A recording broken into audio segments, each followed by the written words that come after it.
Hello നമസ്കാരം. ഒരു upcoming എപ്പിസോഡിൻ്റെ story ആയിട്ടോ പറയാൻ പോകുന്നത്. അപ്പോൾ എല്ലാവരും സ്റ്റോറി മുഴുവനായിട്ട് കേൾക്കുക, സപ്പോർട്ട് ചെയ്യുക.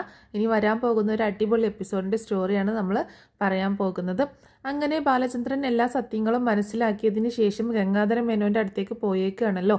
അവിടെ നിന്ന് ഗംഗാധര മേനോൻ എല്ലാ സത്യങ്ങളും ബാലചന്ദ്രനോട് തുറന്ന് പറയുന്നുണ്ട്. കാരണം ഇനി ബാലചന്ദ്രൻ്റെ അടുത്ത് നിന്ന് മറച്ചു വെക്കാൻ പറ്റത്തില്ല എന്ന് അയാൾക്ക് മനസ്സിലാവുകയാണ്. കാരണം എല്ലാ സത്യങ്ങളും അറിഞ്ഞു വെച്ചിട്ടാണ് ബാലചന്ദ്രൻ ഇങ്ങോട്ടേക്ക് വന്നത് എന്നുള്ള കാര്യം ഗംഗാധര മേനോൻ മനസ്സിലാക്കുകയാണ്.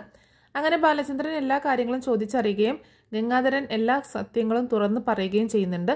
അതിനുശേഷം ആരാണ് ആ വ്യക്തി എന്ന് ബാലചന്ദ്രൻ ചോദിക്കുമ്പോൾ സ്റ്റാൻലിൻ ജോസഫ് എന്ന് പറഞ്ഞിട്ടുള്ള തൻ്റെ കൂടെ വർക്ക് ചെയ്തിരുന്ന ആളാണ് എന്ന് ഗംഗാധരൻ സമ്മതിക്കുകയും ചെയ്യുന്നുണ്ട് കേട്ടോ.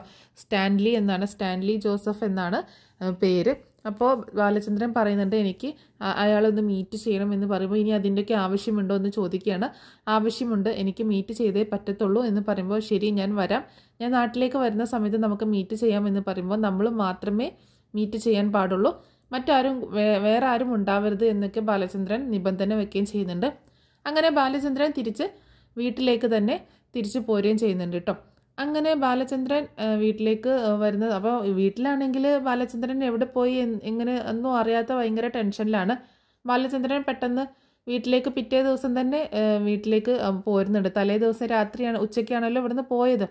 അങ്ങനെ പിറ്റേ ദിവസം രാവിലെയാണ് ഗംഗാധരൻ്റെ അടുത്ത് എത്തിയത്. അവിടെ നിന്ന് അന്ന് തന്നെ എല്ലാ ഡീറ്റെയിൽസും ഒക്കെ ആയിട്ട് തിരിച്ചു പോരുന്നുണ്ട്. പോരുമ്പോഴും ഗംഗാധരൻ പറഞ്ഞ കാര്യങ്ങളും ഒക്കെയാണ് മനസ്സിലിങ്ങനെ കിടക്കുന്നത് കേട്ടോ. അങ്ങനെ വീട്ടിലാണെങ്കിൽ വൈജയന്തി നേരത്തെ വീട്ടിൽ നിന്ന് പോയേക്കണല്ലോ. വീട്ടിൽ വൈജയന്തിയിലെ മക്കളൊക്കെ സ്കൂളിൽ പോയി, അലീനയും മുത്തശ്ശിയും മാത്രമേ വീട്ടിലുള്ളൂ. ആ സമയത്താണ് ബാലചന്ദ്രൻ വീട്ടിലേക്ക് കയറി വരുന്നത് കേട്ടോ. ഏകദേശം ഉച്ചയ്ക്ക് കഴിഞ്ഞതിന് ശേഷമാണ്, ഒരു വൈകുന്നേരമൊക്കെ ആയി തുടങ്ങിയ ആ സമയത്താണ് വരുന്നത്. അപ്പോൾ കാറിൻ്റെ ഹോണ് കേട്ടപ്പോൾ തന്നെ അലീന പെട്ടെന്നൊന്ന് ശ്രദ്ധിക്കുന്നുണ്ട്. അപ്പോൾ അലീന കാറ് കണ്ടപ്പോൾ തന്നെ മനസ്സിലാവുകയാണ്. പെട്ടെന്ന് വന്ന് ഡോറ് തുറക്കുന്നുണ്ട്. അപ്പോൾ ബാലചന്ദ്രൻ സാറാണെന്നുള്ളത് മനസ്സിലായപ്പോൾ ഭയങ്കര സന്തോഷം തോന്നുന്നുണ്ട്. അങ്ങനെ ബാലചന്ദ്രൻ കാറിൽ നിന്ന് ഇറങ്ങി വരുന്ന സമയത്ത് കാണുന്നത് അലീന ഡോറ് തുറന്ന് നിൽക്കുന്നതാണ്. അലീനയെ ഒന്ന് നോക്കുന്നുണ്ട് കേട്ടോ. അലീനയാണെങ്കിൽ ഭയങ്കര സന്തോഷത്തിൽ, കാരണം ബാലചന്ദ്രനോടുള്ള ഒരു ഇഷ്ടം സ്നേഹമൊക്കെ ഉണ്ടല്ലോ, അതൊക്കെ മനസ്സിൽ വെച്ചിട്ടാണ് ഇങ്ങനെ നോക്കുന്നത്. പക്ഷേ ബാലചന്ദ്രൻ്റെ മുഖത്ത് കുറച്ച് ഗൗരവഭാവമാണ്. അങ്ങനെ അയാൾ അകത്തേക്ക് കയറി വരുമ്പോൾ അലീന ചോദിക്കുന്നുണ്ട്, സാർ എവിടെ പോയതായിരുന്നു, ഒരുപാട് വിഷമിച്ചു എല്ലാവരും, സാർ എന്താ എന്നോട് പറയാതെ പോയത് എന്നൊക്കെ ചോദിക്കുമ്പോൾ നിന്നോട് പറഞ്ഞിട്ട് വേണോ എനിക്ക് എങ്ങോട്ടെങ്കിലും പോകാൻ എന്ന് ചോദിക്കുകയാണ് ബാലചന്ദ്രൻ. ഇത്തിരി ഗൗരവത്തോടു കൂടി തന്നെയാണ് ചോദിക്കുന്നത്. അത് കേട്ടപ്പോൾ അലീന ആകെ വല്ലാതായി പോവാണ്. എന്താ അപ്പോൾ സാർ ഇങ്ങനെയൊക്കെ സംസാരിക്കുന്നതെന്ന് വിചാരിക്കുകയാണ്. അപ്പോൾ അലീന സാർ എന്ന് വിളിക്കുമ്പോൾ എനിക്ക് വേറൊന്നും പറയാനില്ല എന്നും പറഞ്ഞിട്ട് ബാലചന്ദ്രൻ പെട്ടെന്ന് റൂമിലേക്ക് പോകുന്നുണ്ട് കേട്ടോ. അലീനയ്ക്ക് സമാധാനമാവാണ്, എന്താണെങ്കിലും ബാലചന്ദ്ര സാറ് വന്നല്ലോ, ആ ഒരു സമാധാനമുണ്ട്. അങ്ങനെ അലീന ചെന്നിട്ട് മുത്തശ്ശിയോട് പറയുന്നുണ്ട്, മുത്തശ്ശി സാറ് വന്നോ എന്ന് പറയണം. വന്നോ, എവിടെയായിരുന്നു, അതൊന്നും എനിക്ക് അറിയത്തില്ല മുത്തശ്ശി, ഞാൻ ചോദിച്ചപ്പോൾ എന്നോട് എന്തോ ദേഷ്യത്തിലാണ് സംസാരിച്ചത്, സാറിന് എന്തോ പ്രോബ്ലം ഉണ്ടെന്ന് തോന്നുന്നു, ഞാൻ പിന്നെ ഒന്നും ചോദിക്കാൻ പോയില്ല എന്ന് പറയണം. അപ്പോൾ അലീനയോട് മുത്തശ്ശി ചോദിക്കുന്നുണ്ട്, അവന് വല്ല ചായയോ മറ്റോ വേണോ ആവോ, നീ ഒന്ന് പോയി ചോദിച്ചു നോക്ക്, ഇനി വല്ലതും വേണോ, യാത്ര കഴിഞ്ഞ് വന്നതല്ലേ എന്നൊക്കെ പറയുമ്പോൾ ഞാൻ ശരി മുത്തശ്ശി ഞാൻ ചോദിക്കാം, പക്ഷേ സാറിന് എന്തോ പ്രോബ്ലം ഉള്ളതുപോലെ ഫീൽ ചെയ്യുന്നു എനിക്ക് എന്നൊക്കെ പറയാണ്. അപ്പോൾ അലീന എന്നാലും ഞാൻ പോയി നോക്കാം എന്ന് പറയുന്നുണ്ട്. മുത്തശ്ശി പറയുന്നുണ്ട്, എന്താണെങ്കിലും വന്നല്ലോ അതെന്നെ സമാധാനമായി, ഇനിയിപ്പോൾ വൈജയ വേണമെങ്കിൽ നീ ഒന്ന് വിളിച്ച് പറഞ്ഞേക്ക് എന്ന് പറയുമ്പോൾ മാഡത്തിൻ്റെ നമ്പർ എൻ്റെ കയ്യിലില്ല മുത്തശ്ശി എന്ന് പറയാണ്. ഈ ഫോണിൽ സേവ് ചെയ്തിട്ടില്ലെന്ന് ചോദിക്കുമ്പോൾ ഇല്ലാന്ന് തോന്നുന്നു മുത്തശ്ശി, സാറിൻ്റെയും മനുവേട്ടൻ്റെയും രേവതിക്കുട്ടിയുടെയും നമ്പർ മാത്രമേ ഉള്ളൂ, അതിൽ വേറെ ആരതും ഇല്ല എന്ന് പറയണേ. എന്നാൽ ശരി വൈജ വന്നോളും, വരുമ്പോൾ അറിഞ്ഞാൽ മതി എന്നൊക്കെ മുത്തശ്ശിയും പറയുന്നുണ്ട്. പിന്നീട് അലീന കിച്ചണിൽ പോയിട്ട് ബാലചന്ദ്രന് ചായയും കോഫിയൊക്കെ ഉണ്ടാക്കുന്നുണ്ട്. അങ്ങനെ ഉണ്ടാക്കിയിട്ട് അലീന അത് കൊണ്ടുപോയി കൊടുക്കാൻ പോകുമ്പോൾ വാതിൽ ലോക്ക് ചെയ്തേക്കാണ്. അപ്പോൾ വാതിൽ ലോക്ക് ചെയ്തിട്ട് അലീന ഇങ്ങനെ വിളിക്കുന്നുണ്ട് സാർ എന്ന് വിളിക്കുമ്പോൾ ബാലചന്ദ്രൻ ഡോറ് തുറക്കുന്നില്ല കേട്ടോ. അപ്പോൾ ഇനിയിപ്പോൾ ഒരുപാട് വിളിക്കണ്ടെന്ന് ഓർത്തിട്ട് അലീന എന്ത് ചെയ്യും, ആ ചായ എടുത്തിട്ട് ടേബിളിൽ വെച്ചിട്ട് അലീനയുടെ ജോലി ഇങ്ങനെ ചെയ്തുകൊണ്ടിരിക്കുകയാണ്. അതേസമയം റൂമിൽ ബാലചന്ദ്രൻ ഇങ്ങനെ എല്ലാ കാര്യങ്ങളും ഓർത്തിട്ട് ആകെ വീണ്ടും ദേഷ്യം ഒക്കെ കൂടിയായിട്ട് ഇങ്ങനെ ഇരിക്കുക കേട്ടോ. ഭയങ്കര ദേഷ്യത്തിലാണ് ബാലചന്ദ്രൻ ഇരിക്കുന്നത്. കാരണം എല്ലാ സത്യങ്ങളും അറിഞ്ഞു. ഇപ്പോൾ അലീനയോടും കുറച്ചൊക്കെ ദേഷ്യമൊക്കെ തന്നെയാണ്. കാരണം അലീന വൈജയന്തിയുടെ മകളാണല്ലോ. സ്നേഹമൊക്കെ ആയിരുന്നെങ്കിലും ആ ഒരു ദേഷ്യം, അതായത് വൈജയന്തിക്ക് വിവാഹത്തിന് മുൻപ് ജനിച്ച മകളാണല്ലോ, എല്ലാം അറിഞ്ഞു വെച്ചിട്ടാണല്ലോ അവൾ ഇങ്ങോട്ടേക്ക് വന്നത്. അതൊക്കെയാണ് ബാലചന്ദ്രൻ്റെ ദേഷ്യം കേട്ടോ. അങ്ങനെ ബാലചന്ദ്രൻ ഇങ്ങനെ കാര്യങ്ങളൊക്കെ ഇങ്ങനെ ആലോചിക്കുകയാണ്. അപ്പോൾ ആ സമയത്ത് ബാലചന്ദ്രൻ ഇങ്ങനെ പെട്ടെന്ന് ഓർക്കുന്ന കാര്യങ്ങളാണ്, ആ ദേഷ്യത്തിലൊക്കെ ഇങ്ങനെ ഒരു സ്വപ്നം പോലെ കാണുന്ന കുറച്ച് കാര്യങ്ങളാണ്. ബാലചന്ദ്രൻ വീട്ടിലേക്ക് കയറി വരുന്നതും അതുപോലെ വൈജയന്തിയുടെ നേരേക്ക് തോക്ക് ചൂണ്ടിയിട്ട് വൈജയന്തിയോട് തോക്ക് ചൂണ്ടിയിട്ട് നിന്നെ കൊല്ലാൻ പോവാണ്, എന്താണ് കാര്യമെന്ന് നിനക്കറിയണ്ടേ, മരിക്കുന്നതിന് മുൻപ് നീ ആ കാര്യം അറിഞ്ഞിരിക്കണം എന്നുള്ള കാര്യങ്ങളൊക്കെ വൈജയന്തിയോട് ഇങ്ങനെ പറയുന്നതും, വൈജയന്തി ആണെങ്കിൽ ആകെ ഷോക്കായിട്ട് ഇങ്ങനെ നിൽക്കുകയാണ് ബാലചന്ദ്രൻ്റെ ഈ ഒരു അവസ്ഥ കണ്ടിട്ട്. ഒന്നും പ്രതികരിക്കാനും പറ്റുന്നില്ല, കാരണം തോക്കാണ് കയ്യിലുള്ളത്. ഒരു ജ്വല്ലറി ഓണറൊക്കെ അല്ലേ, അപ്പോൾ അതിൻ്റെ ലൈസൻസിൽ ഒരു തോക്ക് തന്നെയാണ് അദ്ദേഹത്തിൻ്റെ കയ്യിലുള്ളത് കേട്ടോ. അപ്പോൾ ആ തോക്ക് ഉപയോഗിച്ചിട്ട് വൈജയന്തിയുടെ നേരെ ചൂണ്ടുന്നുണ്ട്. അപ്പോൾ ബാലചന്ദ്രൻ വന്നതല്ലേ എന്ന് ഓർത്തിട്ട് അലീന ചായയും കൊണ്ട് വരുന്നത് ആ സമയത്താണ്. അലീന കാണുന്നത് വൈജയന്തിയുടെ നേരേക്ക് തോക്ക് ചൂണ്ടി പിടിച്ചിരിക്കുന്ന ബാലചന്ദ്രനെ കേട്ടോ. അലീന ആകെ ഷോക്കാവുന്നുണ്ട്. അപ്പോൾ ബാലചന്ദ്രൻ പറയുന്നുണ്ട്, നിന്നെ ഏതായാലും ഞാൻ കൊല്ലാൻ പോവാണ്, ഇനി ഒരുമിച്ചൊരു ജീവിതവുമില്ല, എന്തിനാണ് നിന്നെ കൊല്ലുന്നത്, മരിക്കുന്നതിന് മുൻപ് നീ അത് അറിയണ്ടേ എന്നൊക്കെ ചോദിക്കുകയാണ്. ആ സമയത്താണ് അലീന അങ്ങോട്ടേക്ക് വരുന്നത്.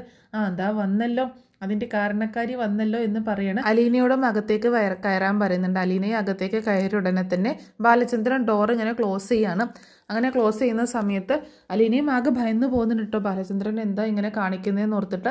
ആ സമയത്ത് ബാലചന്ദ്രൻ എല്ലാ സത്യങ്ങളും ഇങ്ങനെ തുറന്ന് പറയാണ്. ഇവൾ ആരാണെന്ന് നിനക്കറിയോ വൈജയ് എന്ന് ചോദിച്ചുകൊണ്ട് വൈജയോട് ഇങ്ങനെ സംസാരിക്കുകയാണ്. വൈജയ് ആണെങ്കിൽ ആകെ അന്തം വിട്ട് നിൽക്കുകയാണ്, എന്താണ് ബാലചന്ദ്രൻ പറയാൻ പോകുന്നത് എന്നൊക്കെ ഓർത്തിട്ടോ. ആ സമയത്ത് ബാലചന്ദ്രൻ എല്ലാ സത്യങ്ങളും ഇങ്ങനെ തുറന്നു പറയാണ്.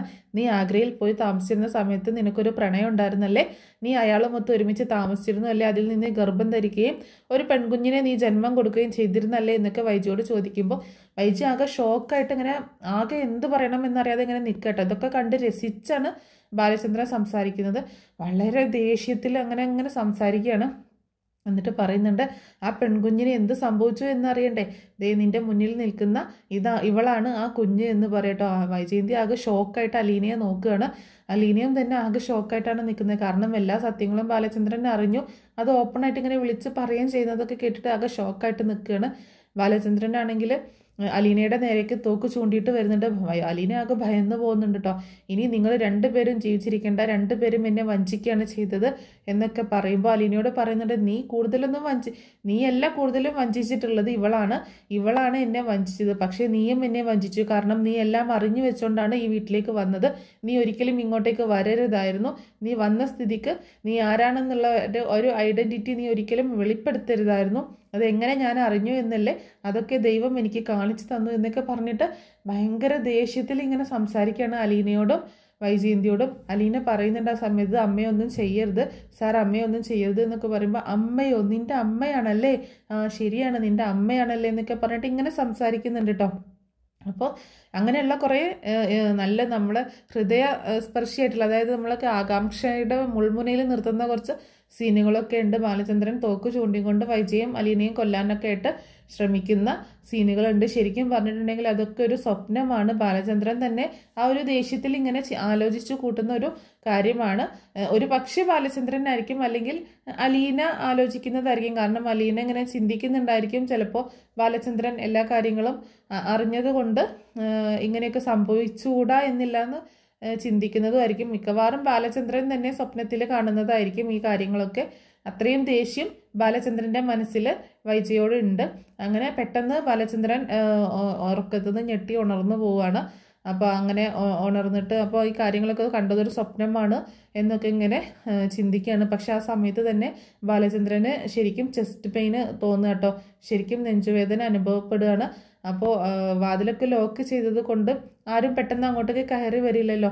അപ്പോൾ അവിടെ കിടന്നിട്ട് ഇങ്ങനെ അലീന എന്ന് വിളിക്കുന്നുണ്ട്. ഭയങ്കര നെഞ്ചുവേദന എടുത്തിട്ട് എഴുന്നേക്കാൻ പോലും വയ്യാതെ ഇങ്ങനെ വിളിക്കുന്നുണ്ട്. പക്ഷെ ആരും വരുന്നില്ല, ഡോറ് ലോക്ക് ചെയ്തത് കാരണം വരുന്നില്ല. പെട്ടെന്ന് അലീന അവിടെ എന്തോ ശബ്ദം കേൾക്കുന്നത് പോലെ, അലീന എന്ന് വിളിക്കുന്നത് പോലെ തോന്നിയിട്ട് ഡോറിൻ്റെ അടുത്തേക്ക് ചെല്ലുന്നുണ്ട് കേട്ടോ. അങ്ങനെ ഡോറിൻ്റെ അടുത്തേക്ക് ചെല്ലുമ്പോൾ സാർ എന്ന് വിളിക്കുകയും ചെയ്യുന്നുണ്ട്. പക്ഷേ അവിടുന്ന് മറുപടി ഒന്നും കേൾക്കുന്നില്ല. ഡോറ് തുറക്കാൻ നോക്കുമ്പോൾ അത് കുറ്റിയിട്ടേക്കാണ്. അലീനയ്ക്ക് എന്തോ പന്തികേട് തോന്നുകയാണ്. അപ്പോൾ അലീന വേഗം പുറകു വശത്ത് കൂടെ ചെന്നിട്ട് ജനലിലൂടെ ഉള്ളിലേക്ക് നോക്കുകയാണ്. ആ ജനലിൻ്റെ ഗ്ലാസ്സിലൂടെ ഉള്ളിലേക്ക് ഇങ്ങനെ നോക്കുന്നുണ്ട് പുറത്ത് നിന്ന്. അപ്പോൾ അതിലൂടെ നോക്കുമ്പോൾ അലീന കാണുന്നത് ആകെ അവശ്യ നിലയിൽ ഇങ്ങനെ ബെഡിൽ ബോധമറ്റ് കിടക്കുന്ന ബാലചന്ദ്രനെയാണ്. അലീന ആകെ പരിഭ്രാന്തിയായി പോവാണ്. അലീന ആ ജനലിൽ മുട്ടിക്കൊണ്ട് കുറേ വിളിക്കുന്നുണ്ട്, സാർ ഡോറ് തുറക്ക്, സാർ ഒന്ന് വിളി കേൾക്ക്, സാർ എഴുന്നേക്ക് എന്നൊക്കെ പറഞ്ഞിട്ട് കുറേ വിളിക്കുന്നുണ്ട് കേട്ടോ. പക്ഷെ ബാലചന്ദ്രൻ ഒന്നും അറിയുന്നില്ല, ആകെ ബോധം കെട്ടിട്ട് കിടക്കുകയാണ്. അലീന ആകെ ഭയന്ന് പോവാണ്. അലീന പെട്ടെന്ന് അകത്തേക്ക് തന്നെ വന്നിട്ട് ഡോറിൽ മുട്ടിയും കൊണ്ട് ഒരുപാട് വിളിക്കുന്നുണ്ട്, സാർ വാതിൽ തുറക്ക് എന്നൊക്കെ പറഞ്ഞ് ഒരുപാട് വിളിക്കുന്നുണ്ട്. പക്ഷെ ബാലചന്ദ്രൻ വാതിൽ തുറക്കുന്നില്ല. അലീന പെട്ടെന്ന് ഓടി മുത്തശ്ശിയുടെ അടുത്തേക്ക് ചെല്ലുകയാണ്. എന്നിട്ട് മുത്തശ്ശിയോട് കാര്യങ്ങൾ പറയുന്നുണ്ട്. മുത്തശ്ശി, സാറ് വാതിലടച്ച് ലോക്ക് ചെയ്തേക്കാണ്, വിളിച്ചിട്ട് വിളി കേൾക്കുന്നില്ല, ഞാൻ ജനലിലൂടെ നോക്കിയപ്പോൾ അവിടെ ബെഡിൽ ഇങ്ങനെ ബോധമില്ലാതെ കിടക്കുന്നതാണ് കണ്ടത്, എന്താ പറ്റിയതെന്ന് അറിയത്തില്ല എന്നൊക്കെ പറഞ്ഞിട്ട് അങ്ങനെ പറയുമ്പോൾ മുത്തശ്ശി ആകെ ഭയന്ന് പോവാണ്. മോളെ, നീ ഒന്ന് വിളിച്ചു നോക്ക്, നീ ആ ഡോറ് തുറക്കാൻ നോക്ക്, ഇനിയിപ്പോൾ എന്താ ചെയ്യുക ദൈവമേ എന്നൊക്കെ ഓർത്തിട്ട് മുത്തശ്ശിയും ആകെ സങ്കടപ്പെട്ട് കരച്ചിലും നിലവിളിയൊക്കെയാണ്. അലീന വീണ്ടും ചെന്നിട്ട് ഡോറിൽ ഇങ്ങനെ മുട്ടയും ഡോറ് തുറക്കാൻ ശ്രമിക്കുകയൊക്കെ ചെയ്യുന്നുണ്ട്. പിന്നെയും മുത്തശ്ശിയുടെ അടുത്തേക്ക് വരും. മുത്തശ്ശി ഇനിയിപ്പോൾ എന്താ ചെയ്യാന്നൊക്കെ ചോദിക്കുമ്പോൾ മുത്തശ്ശിയാണ് പറയുന്നത്, നീ മനുവിനെ ഒന്ന് വിളിക്കും മോളെ, മനുവിനെ വിളിക്ക്, എന്നിട്ട് കാര്യം പറ, മനു എന്തെങ്കിലും ഒന്ന് ചെയ്തോളും എന്ന് പറയണം. അങ്ങനെ പെട്ടെന്ന് അലീന ഫോൺ എടുത്തിട്ട് മനുവിനെ വിളിക്കുകയാണ്. അലീനയുടെ സൗണ്ട് കേട്ടപ്പോൾ തന്നെ എന്തോ പന്തികേട് ഉണ്ടെന്ന് മനുവിന് മനസ്സിലാവണം. എന്ത് പറ്റി അലീന, എന്താ സംഭവം എന്ന് ചോദിക്കുമ്പോൾ മനുവേട്ട, ഇതേ ബാലചന്ദ്രൻ സാറ്, അങ്കിളിന് എന്ത് പറ്റി, അങ്കിള് വന്നോ? ആ സാറ് വന്നു മനുവേട്ട, പക്ഷേ റൂമിൽ കയറി വാതിലടച്ചേക്കാണ്, വിളിച്ചിട്ടൊന്നും തുറക്കുന്നില്ല, ഞാൻ ജനലിലൂടെ നോക്കിയപ്പോൾ ബെഡിൽ ഇങ്ങനെ ബോധമില്ലാത്തതുപോലെ കിടക്കുകയാണ്, എനിക്ക് ആകെ പേടിയാകുന്നു മനുവേട്ട, ഒന്ന് പെട്ടെന്ന് വരുമോ അല്ലെങ്കിൽ എന്തെങ്കിലും ഒന്ന് ചെയ്യുമോ എന്നൊക്കെ ഇങ്ങനെ കരഞ്ഞ് നിലവിളിച്ചുകൊണ്ട് പറയാണ്. ആ സമയത്ത് മനു, ഞാൻ ഇതേ വീട്ടിലുണ്ട്, ഞാൻ എന്തെങ്കിലും ചെയ്യാം, പെട്ടെന്ന് ആംബുലൻസ് വിടാം, പക്ഷേ ഡോർ എങ്ങനെയെങ്കിലും തുറക്കാൻ പറ്റുമെന്നൊന്ന് നോക്ക് എന്നൊക്കെ പറയുന്നുണ്ട് അലീനയോട്. ഞാൻ കുറേ നോക്കി, ഇനി അത് തല്ലി പൊളിക്കേണ്ടി വരും, ആരെങ്കിലും വന്നാലേ നടക്കത്തുള്ളൂ, എനിക്ക് പേടിയാകുന്നു മനുവേട്ട, ഒന്ന് പെട്ടെന്ന് വരുമോ അല്ലെങ്കിൽ ആരെങ്കിലും പറഞ്ഞയക്കുമോ എന്നൊക്കെ ഇങ്ങനെ പറയുന്നുണ്ട്. അപ്പോൾ വീട്ടിൽ ആരും ഇല്ലെന്ന് ചോദിക്കുമ്പോൾ ഇവിടെ ആരുമില്ല, ഞാനും മുത്തശ്ശി മാത്രമേ ഉള്ളൂ എന്ന് അലീന പറയാണ്. അങ്ങനെ മനു പെട്ടെന്ന് ഫോൺ വെച്ചതിന് ശേഷം ഒരു ആംബുലൻസ് വിളിച്ചിട്ട്, നമ്മുടെ ശർമ്മ ഡോക്ടറെ വിളിച്ചിട്ട് ഒരു ആംബുലൻസ് ഏർപ്പാടാക്കുന്നുണ്ട്. അങ്ങനെ വീട്ടിലേക്ക് ഒരു ആംബുലൻസ് വരുന്നുണ്ട്. അതേസമയം ആ ഡോറ് വന്ന് തല്ലി പൊളിക്കാനായിട്ട് ശ്രമിക്കുകയാണ്. മനു പെട്ടെന്ന് വീട്ടിലേക്ക് വരുന്നുണ്ട്. മനു ഇവിടെ നാട്ടിലുണ്ടായിരുന്നു. ആ സമയത്ത് ഈ ബാലചന്ദ്രൻ്റെ ഒരു പ്രോബ്ലം ഇങ്ങനെ കാണാനില്ല, എങ്ങോട്ട് പോയി എന്നും അറിയാത്ത കാരണം പെട്ടെന്ന് മനു വീട്ടിലേക്ക് വന്നിട്ടുണ്ടായിരുന്നു. അങ്ങനെ മനുവും തന്നെ പെട്ടെന്ന് കടപ്പാട്ടൂരിലേക്ക് വരികയാണ്. അങ്ങനെ ഡോറ് തല്ലി പൊളിക്കുന്നുണ്ട്. അങ്ങനെ തല്ലി പൊളിച്ച് ബാലചന്ദ്രനെ ഹോസ്പിറ്റലിലേക്ക് കൊണ്ടുപോവാണ്. അപ്പോൾ ഹോസ്പിറ്റലിൽ എത്തുന്ന സമയത്ത് ഡോക്ടേഴ്സ് പരിശോധിച്ചിട്ട് പറയുന്നത് ഒരു അറ്റാക്കാണ് സംഭവിച്ചേക്കുന്നത് എന്ന് പറയണം. ഒരു മേജർ അറ്റാക്ക് തന്നെയാണ്, കുറച്ച് കോംപ്ലിക്കേറ്റഡ് ആണ് എന്നൊക്കെ പറയുന്നുണ്ട്. എല്ലാവരും ആകെ സങ്കടപ്പെട്ട് ആകെ ടെൻഷനിലാവുകയാണ്. വൈജയന്തിയെ വിളിച്ച് ഫോൺ ചെയ്ത് പറയുന്നുണ്ട് മനു. വൈജയന്തിയും ആകെ ഷോക്കാവുകയാണ് ഈ വാർത്ത കേട്ടിട്ട്. പെട്ടെന്ന് തന്നെ ഹോസ്പിറ്റലിലേക്ക് എത്തുന്നുണ്ട്. മക്കൾ രണ്ടുപേരും സ്കൂളിൽ വിട്ടിട്ട് വരുന്ന സമയത്ത് അലീനയാണ് ഈ കാര്യങ്ങളൊക്കെ പറയുന്നത്. അപ്പോൾ അവർക്കും ആകെ വിഷമാവുകയാണ്, അച്ഛൻ എന്താ സംഭവിച്ചത് എന്നറിയാഞ്ഞിട്ട്. അങ്ങനെ ബാലചന്ദ്രൻ ഇങ്ങനെ ഹാർട്ട് അറ്റാക്ക് വന്നിട്ട് ഹോസ്പിറ്റലൈസ്ഡ് ആയേക്കാണ്. അപ്പോൾ ഇനി നടക്കാൻ പോകുന്നത് എന്താണെന്ന് വെച്ചിട്ടുണ്ടെങ്കിൽ, ബാലചന്ദ്രൻ എന്താണെങ്കിലും സത്യങ്ങളൊന്നും തൽക്കാലം വൈജയന്തിയോട് ചോദിക്കുകയോ പറയുകയൊന്നും ചെയ്യുന്നില്ല. പക്ഷേ ഇനി അങ്ങോട്ടേക്ക് അലീനയോട് കുറച്ചൊരു അകൽച്ചയുണ്ട്. പക്ഷേ ഹോസ്പിറ്റലിലൊക്കെ അലീനയാണ് കൂടുതലും ബാലചന്ദ്രനെ നോക്കുന്നത്. കാരണം വൈജയന്തി ജോലിക്ക് പോകും, അതുപോലെ അലീന വീട്ടിലെ കാര്യങ്ങളൊക്കെ ചെയ്ത് മുത്തശ്ശീൻ്റെ കാര്യങ്ങളൊക്കെ നോക്കിയതിന് ശേഷം ഇടയ്ക്കൊക്കെ ഭക്ഷണമൊക്കെ ആയിട്ട് പോകുന്നത് അലീനയാണ് ബാലചന്ദ്രന്.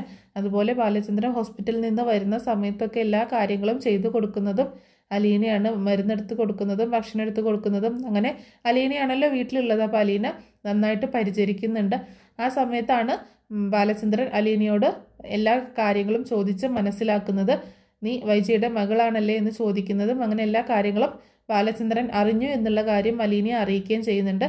അതിനുശേഷം ബാലചന്ദ്രൻ ഒരു തീരുമാനം എടുക്കുകയാണ്. അലീനയെ ഇവിടെ നിന്ന് പറഞ്ഞയക്കത്തില്ല, അലീനയെ എന്താണെങ്കിലും ഇനി ഇവിടെ നിന്ന് പറഞ്ഞയക്കാൻ പോകുന്നില്ല എന്ന് ബാലചന്ദ്രൻ തീരുമാനിക്കുകയാണ്. ആ തീരുമാനം കേട്ടിട്ട് വൈജ ആകെ ദേഷ്യപ്പെട്ടാണ് നടക്കുന്നത്, കലി തുള്ളി നടക്കുകയാണ്. വൈജയ്ക്കാണെങ്കിൽ അലീനയെ എങ്ങനെയെങ്കിലും അവിടെ നിന്ന് പറഞ്ഞയച്ചാൽ മതി എന്നാണ്. പക്ഷെ ബാലചന്ദ്രൻ അലീന ഇനി ഇവിടെ നിന്ന് എങ്ങോട്ടേക്കും പോകുന്നില്ല, ഇവിടെ തന്നെ താമസിക്കും എന്നെടുക്കുന്ന ആ തീരുമാനം ഉണ്ടല്ലോ, അത് വൈജയെ കൂടുതൽ ദേഷ്യം പിടിപ്പിക്കുന്നുണ്ട്. അലീനയോട് വീണ്ടും പകയും ദേഷ്യവും വെറുപ്പും ഒക്കെ കൂടി വരികയാണ്. പക്ഷേ ബാലചന്ദ്രൻ അതൊന്നും മൈൻഡ് ചെയ്യുന്നില്ല. അലീനയോടും പറയുന്നുണ്ട്, നീ അതൊന്നും മൈൻഡ് ചെയ്യണ്ട, ഇനി മുതൽ നിനക്ക് ഞാൻ അച്ഛനാണ്, അവൾ നിൻ്റെ അമ്മയാണെങ്കിൽ നിൻ്റെ അച്ഛനാണ് ഞാൻ. ആ ഒരു അധികാരത്തിലാണ് ഞാൻ പറയുന്നത്, നീ ഇവിടെ നിന്ന് പോകാൻ പാടില്ല എന്ന് തന്നെ പറയാണ്. അങ്ങനെ അലീന അവിടെ തന്നെ തുടരുകയാണ്. പിന്നീട് ഒരുപാട് പ്രശ്നങ്ങൾ ഉണ്ടാവുന്നുണ്ട്, വീട്ടിൽ ഓരോരുത്തർക്ക് ഓരോ പ്രശ്നങ്ങളൊക്കെ ഉണ്ടാവുന്നുണ്ട്. അതൊക്കെ പരിഹരിക്കാൻ മുന്നിട്ട് ഇറങ്ങുന്നതും അലീന തന്നെയാണ്. പിന്നീടും പ്രശ്നം കൂടുതൽ വഷളാവുന്നതെന്ന് കാണുമ്പോഴാണ് അലീന അവിടെ നിന്ന് പോകുന്നത്. അപ്പോൾ അതിൻ്റെ സ്റ്റോറിയൊക്കെ കുറച്ചൊക്കെ ഞാൻ പറഞ്ഞ് അപ്ലോഡ് ചെയ്തിട്ടുണ്ടായിരുന്നു. അപ്പോൾ ഇനി ഓരോ അപ്കമ്മിങ് എപ്പിസോഡുകളായിട്ട് പറഞ്ഞ് അപ്ലോഡ് ചെയ്യുന്നതാട്ടോ. അപ്പോൾ എന്താണെങ്കിലും ഈ സ്റ്റോറി നിങ്ങൾക്ക് ഇഷ്ടമായിട്ടുണ്ടാവുമെന്ന് കരുതുകയാണ്. സപ്പോർട്ട് ചെയ്യാൻ മറക്കരുത് കേട്ടോ.